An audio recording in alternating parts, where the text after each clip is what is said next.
Hi, I'm Gabriel Jones, and today I'm going to try to explain how unreliable AI grammar checkers can be and why it's important for us students to try to correct our own work. Let's start by discussing the function of AI. The key word in artificial intelligence is artificial. AI uses references taken from quick online searches to comprise an answer that it thinks that you want to hear. This is generally the case for most AI at our current time. AI is rarely created anymore for the purpose of more science fiction goals, to give a machine the ability to think and act and feel like a human would. The most recent example I could think of is Sophia. Sophia was a human-looking robot who could comprise vocal responses and engage in full conversations with people when spoken to. She got pretty famous back in the day, and she appeared on a lot of morning talk shows, talking to the interviewers, and I think that she was granted citizenship in Sweden, if I remember correctly. Ultimately, her function was revealed to mimic the tone and expressions of people as to lengthen the conversations. She never actually generated any emotion or original thought when she was talking to all these people. It was just her programming to make the faces and speak the same way as whoever she was talking to so that they could communicate. Common AI is not so different from Sophia either.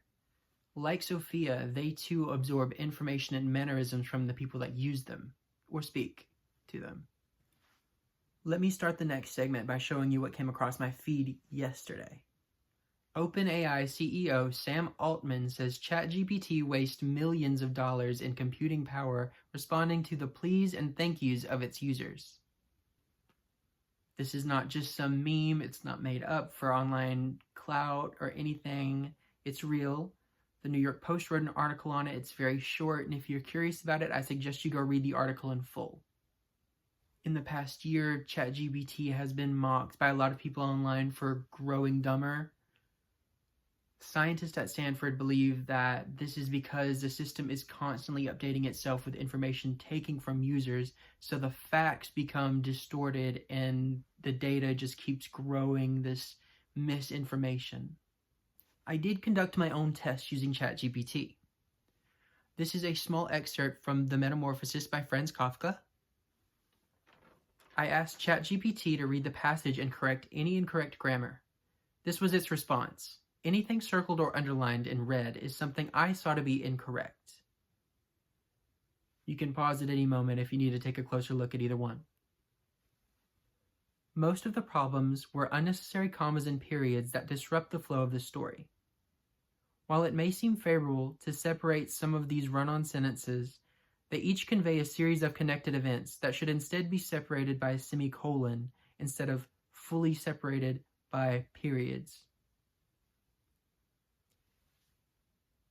It did change the phrase nearly covering its eyes to nearly submerging its eyes.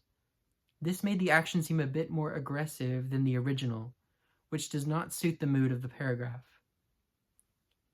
It also replaced the word drew in he soon drew his head back with pulled.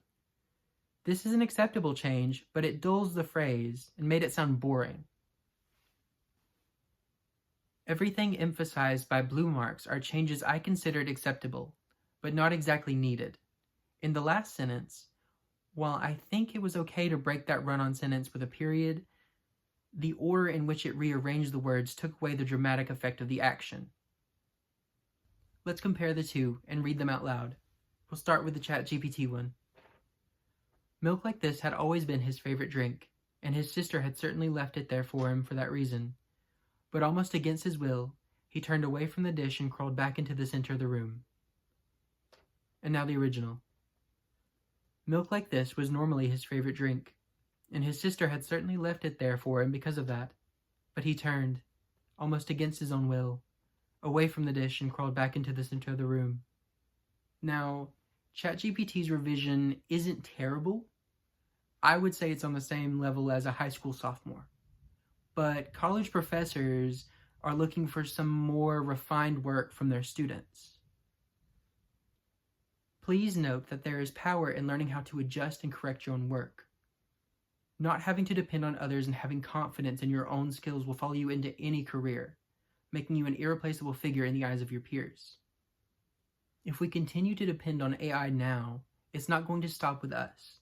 It's going to continue to degrade every single aspect of every single subject there is until we're dependent on it completely. So do me and you a favor and prove to us that you are better than a machine. That's the whole video. Hope you enjoyed.